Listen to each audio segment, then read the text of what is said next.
Good morning to my dear students. Welcome back to Atma Green School, Jai Swami Narayan. Today Standard 8, Book History, Chapter 7, Civilizing the Native, Educating the Nation. Students, I had already started with this lesson. So today is a continuation from page number 83. 83, the very top pic you can see. You can see 3 pics. Okay, 3 pics. Now who are these persons? ये कौन है? Okay, इनमें से एक orientalist है, एक मुंशी है और एक वर्नैक्युलर है. This is the monument to Warren Hastings by Richard Westmacott, 1830, now in Victoria Memorial in Calcutta. Monument to Warren Hastings by Richard Westmacott. And now it is there, क्योंकि ये सब हमारी हेरिटेज है, हमारी गवर्नमेंट ने इसे संभाल के रखा. It is still there in Victoria Memorial in Calcutta. This image represents how Orientalists thought of British power in India. You will notice that the majestic figure of Hastings, an enthusiastic supporter of the Orientalist, is placed between, ये जो बीच में है standing figure, this is Hastings की है. वो बहुत बड़े सपोर्टर थे ओरिएंटलिस्ट के. who were orientalist? Those with a scholarly knowledge of the language and culture of Asia, उन्हें कहा जाता था orientalist. Okay, and on one side Pandit, on one side, on the left hand side पंडित है, और जो ये बैठे हैं seated, he is Munshi on the other side. Hastings and other, ये सारे ओरिएंटलिस्ट हैं, needed Indian scholars to teach them the vernacular languages, tell them about local customs and laws, and help them translate and interpret ancient texts. Hastings took the initiative, that he has started to set up the Calcutta Madrasa, and believed that the ancient customs of the country and Oriental learning ought to be the basis of British rule in India. Madrasa is an Arabic word for a place of learning, any type of school or knowledge. Madrasa.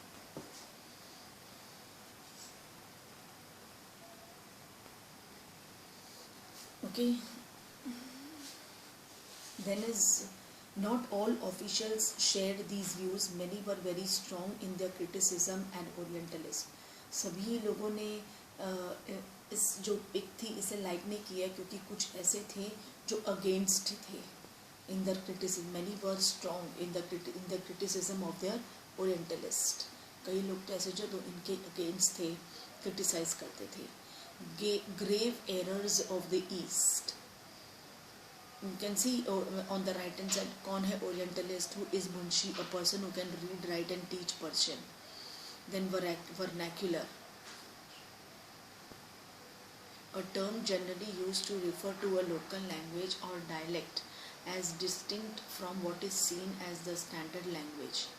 In colonial countries like India, the British used to to mark the difference between the local languages of everyday use and English, the language of the imperial masters. From the early 19th century, many British officials began to criticize the Orientalist vision of learning. अब ये जो थे orientalist या ये पंडित, ये लोग India की languages सीखने की कोशिश कर रहे थे, जिसकी वजह से काफ़ी ब्रिटिशर्स थे जो क्रिटिसाइज थे, वो were against this orientalist, began to criticize the Orientalist vision of learning. They said that knowledge of the East was full of errors and unscientific thoughts. उन्होंने कहा कि जो ये पढ़ रहे हैं वो बिल्कुल बेकार है, अनसाइंटिफिक है, ओके, बिल्कुल भी मतलब लायबल नहीं है. Whatever they are studying is wastage, okay, कुछ इसमें नॉलेज नहीं है. So इस तरीके से वो बात करते थे. They said that knowledge of the East was full of errors and unscientific thought. Eastern literature was now serious and light-hearted. So they argued that it was wrong on the part of British to spend so much of effort in encouraging the study of Arabic and Sanskrit language and literature. क्योंकि ये लोग हैं हमारे India के Arabic Sanskrit वगैरह language सीख रहे थे, तो Britishers said that Britishers were against कि they are just wasting their time, वो अपना इतना एफर्ट बेकार लगा रहे हैं in to study such languages.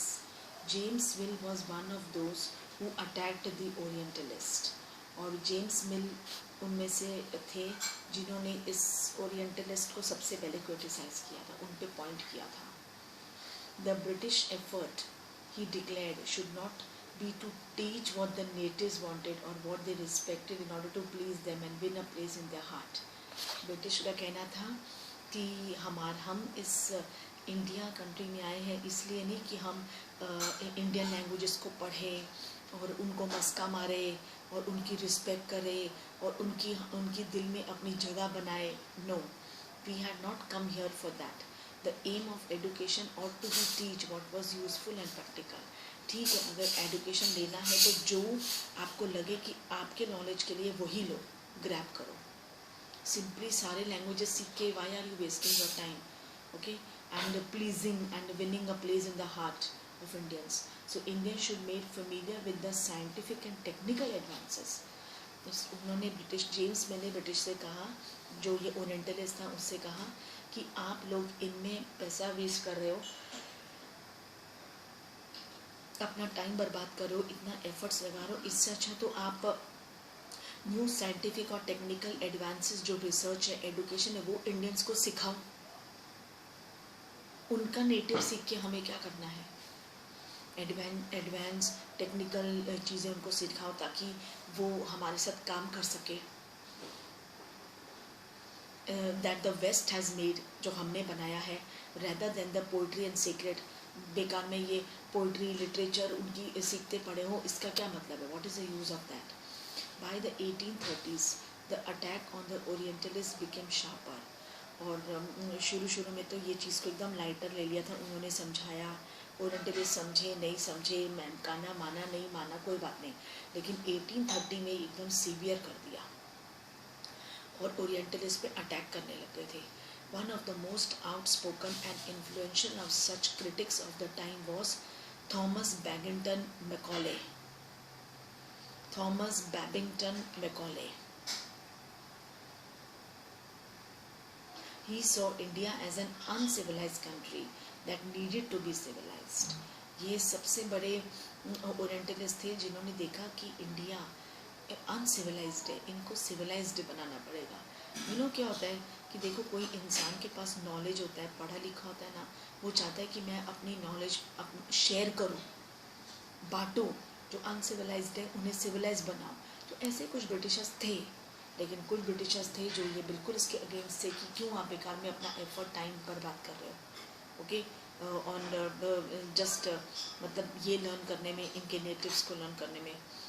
So by 1830s, the attack on the Orientalists became sharper. One of the most outspoken and influential of such critics of the time was Thomas Babington Macaulay. He saw India as an uncivilized country that needed to be civilized. No branch of Eastern knowledge, according to him, could be compared to what England had produced. उसने कहा, आप orientalist से कहा कि आप लोग कितना भी एफर्ट कर लो, ओके, इतने इंडियंस को अनसिविलाइज्ड है, क्या हमने यही अभी काम करेंगे क्या कि इन सिविलाइज पीपल को सिविलाइज में, मतलब हमारी सारी उम्र बीत जाएगी लेकिन ये लोग हमारी नॉलेज को ग्रैब नहीं कर पाएंगे. Who could deny, declared Macaulay. उसे मतलब कौन मना करेगा, that a single shelf of a good European library was worth the whole native literature of India and Arabia. उन्होंने कहा कि you can see the pic on left hand side, Thomas Babington Macaulay in study, उनका study room है. उन्होंने कहा कि मेरे पास जो शेल्फ में बुक है वो इनफ है इंडिया को सिविलाइज्ड बनाने में.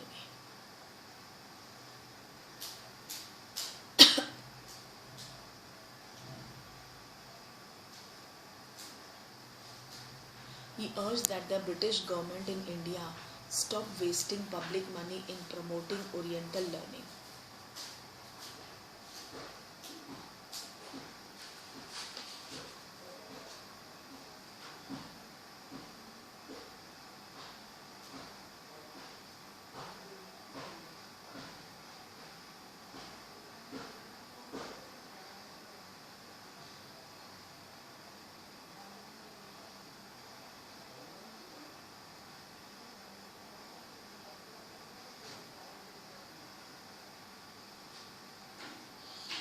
He urged that the British government in India stop wasting public money in promoting Oriental learning for it was no practical use. Okay, उन्होंने ब्रिटिश गवर्नमेंट से अर्ज किया in India to stop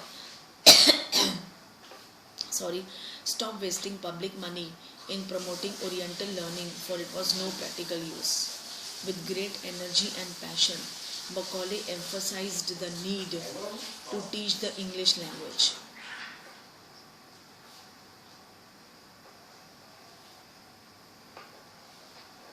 Okay, that is with great energy and passion Macaulay ने सोच लिया था कि English language या और भी जो है इंडियंस को वो सिखा के रहेंगे. He felt the knowledge of English would allow Indians to read some of the finest literature the world has produced. उन्होंने कहा इतनी दुनिया में बुक्स है तो क्यों ना इंडियंस भी इस बुक्स को पढ़ें, कुछ नॉलेज ग्रैब करें. It would make them aware of the developments in Western science and philosophy. ये सब पढ़ने से उनकी डेवलपमेंट होगी, साइंस, फिलोसफी, इंग्लिश लिटरेचर में उनको नॉलेज ग्रैब होगी, उनकी डेवलपमेंट होगी. Teaching of English could thus be a way of civilizing people, changing the taste, values and cultures. कि इंग्लिश पढ़ने से ही वो उनको उनका मतलब बिहेवियर पता चलेगा, लिविंग ऑफ स्टैंडर्ड पता चलेगा. That is changing the taste, उनकी वैल्यू पता चलेगी कि ह्यूमन बीइंग बन के आए हो तो क्या वैल्यू है. And culture. Following Macaulay's minute, the English Education Act of 1835 was introduced. जब Macaulay ने ये इतनी सब बात की तो English Education Act was introduced in 1835. The decision was to make English the medium of instruction for higher education. यानी English was made the medium to instruct for and to stop the promotion of Oriental institutions like the Calcutta Madrasa, Banaras Sanskrit language. These institutions were seen as temples of darkness. उन्होंने कहा कि ये जो Calcutta Madrasa open करना, Banaras Sanskrit open करना, इससे वो लोग आगे कभी नहीं बढ़ पाएंगे. नॉलेज तो ग्रैब कर पाएंगे लेकिन आगे टेक्निकल, फिलॉसफी, एडवांस नॉलेज उनको कैसे मिलेगी. मैक्सिमम टू मैक्सिमम बुक्स पढ़ने से, वो भी वेस्टर्न बुक्स, इंग्लिश और ये सब पढ़ने से ही उनको नॉलेज मिलेगी. बाकी ये सब तो एक टेम्पल्स ऑफ डार्कनेस है. टेम्पल्स यानी हम कहते हैं ना, जैसे इंस्टीट्यूशन, स्कूल्स भी टेम्पल से कम नहीं है. तो it is temples of darkness, यानी इनसे वो इनको जानकारी हासिल नहीं होगी जो उनको इन सब से होगी, इंग्लिश एजुकेशन पढ़ने से होगी. That was falling of themselves into decay. मतलब वो तो कुछ नहीं है, वो उल्टा पढ़ के वो लोग ऑर्थोडॉक्स माइंड में ही जाएंगे, वो कभी आगे नहीं पढ़ेंगे. एक उनका जो दिमाग है उतने लिमिट में रह जाएगा. English text books now began to be produce for schools. और अभी इंग्लिश टेक्स्ट बुक में ऑल ओवर इंडिया के स्कूल्स में मिलने लग गई थी. Then education for commerce. In 1854, the Court of Directors of the East India Company in London sent an educational dispatch to the Governor General in India. Issued by Charles Wood, the President of the Board of Control of the company, it has come to be known as Wood's Dispatch.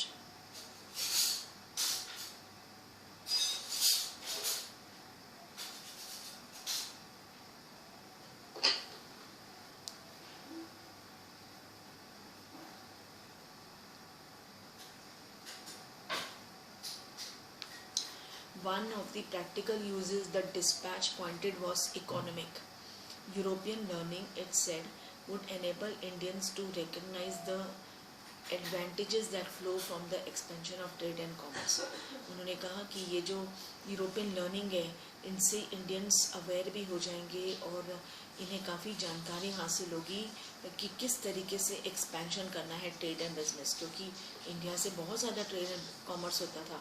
Surat was the first port कि जहाँ से European countries आते थे, अपने ships को बहुत बहुत time तक वहीं रखते थे और फिर वहाँ पे रेस्ट घर भी बनाए गए थे सूरत में, और फिर वो सारा सामान भर के लोड होके डिस्पैच होके वो अदर कंट्रीज़ जाते थे. तो इट विल बी हेल्पफुल, बहुत हेल्पफुल हो जाएगा. ये अनसिविलाइज जो इंडिया था इसको सिविलाइज बनाने में यही तरीका था, मकॉले ने कहा. Introducing them to European ways of life would change their taste and desires and create a demand for British goods.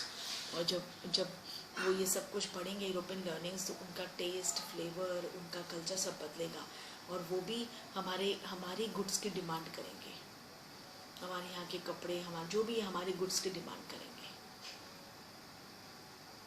For Indians create a demand for British goods, for Indians would begin to appreciate and buy things that were produced in Europe.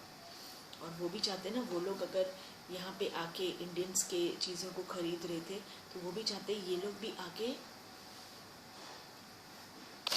हमारे यहाँ से खरीदे.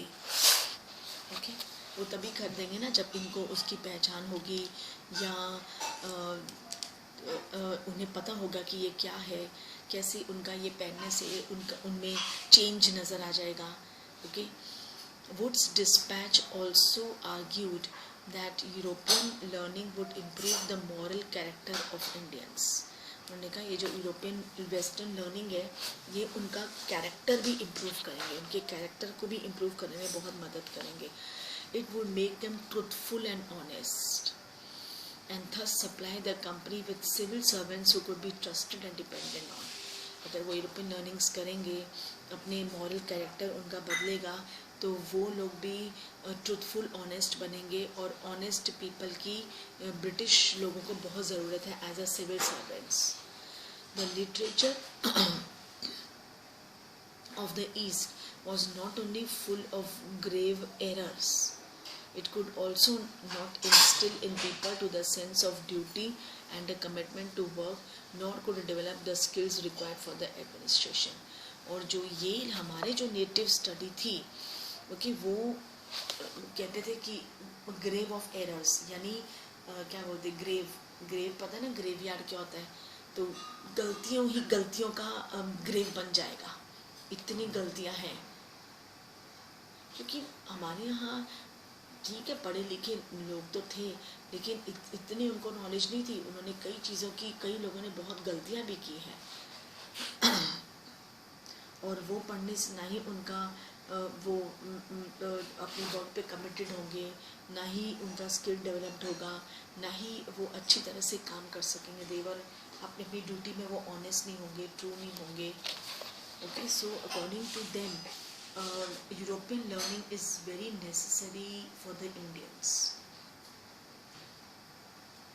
See, you can see page number 85, Bombay University in the 19th century.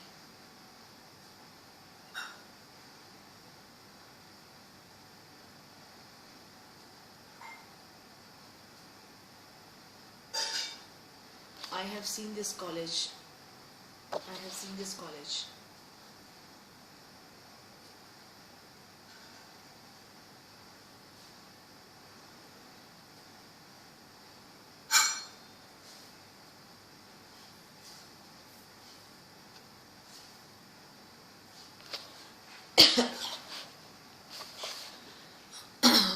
Following the 1854 dispatch, several measures were introduced by the British.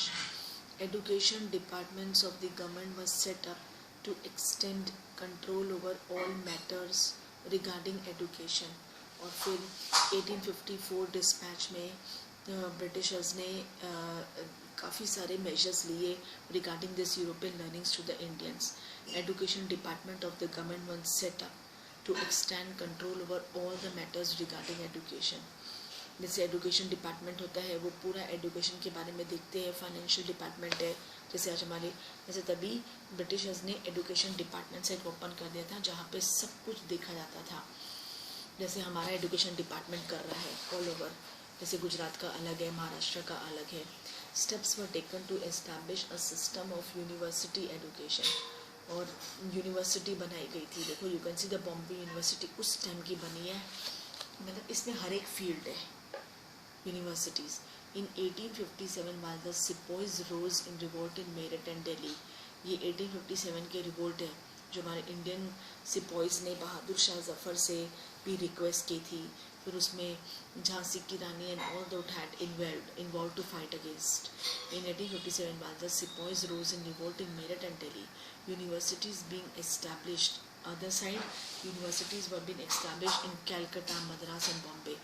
एक तरफ Indian सिपाहीज revolt कर रहे थे अंग्रेज़ों के खिलाफ, लड़ाई जंग लड़ रहे थे कि तुम छोड़ के चले जाओ, और दूसरी जगह बॉम्बे, कलकत्ता, मद्रास में उनकी यूनिवर्सिटी सेटअप हो रही थी।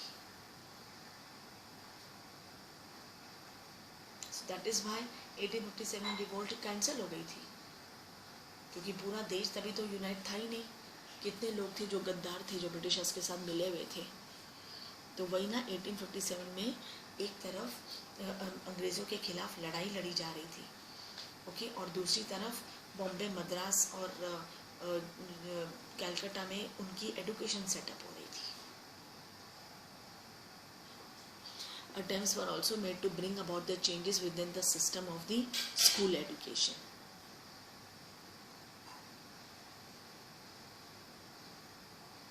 See, an argument for European knowledge. Wood's dispatch of 1854 marked the final triumph of those who opposed Oriental learning. Woods ने जो ये 1854 में डिस्पैच किया था अबाउट द यूरोपियन लर्निंग, उनकी जीत हासिल हुई उन्हें, क्योंकि इतने टाइम तक ब्रिटिशर्स ही ओरिएंटलिस्ट को क्रिटिसाइज़ करते जा रहे थे, और जब 1854 में वुड्स ने ये बात कही और डिस्पैच किया तो everything was okay. We must emphatically यानी बढ़ाना, emphatically declare that the education which we desire to see extended in India is that which has for its object the diffusion of the improved arts, services, philosophy and literature of Europe, in short European knowledge.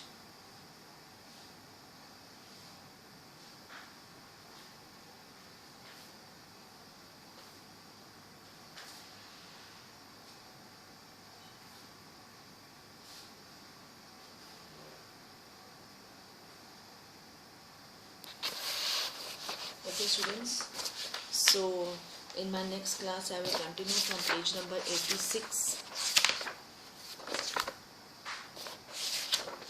Page number 86, the demand for moral education.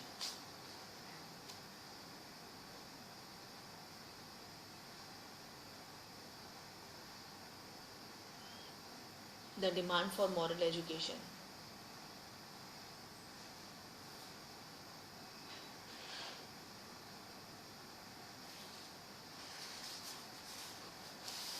Okay, so up till here please do read the lesson, okay, and you make a flow chart. As I finish this lesson I will discuss this exercise, मैं discuss करूँगी with few MCQs from the interior of the lesson, objective subjective दोनों हम discuss करेंगे of this lesson, plus you also as I finish my lesson और जब मैं exercise और MCQs discuss कर लेती हूँ, please do write in your CW book SST, okay, and please read the text every time. जहाँ तक मैं पढ़ाती हूँ वहाँ तक you read twice thrice, okay. So with this I wrap up my class here. Thank you to all. Take care.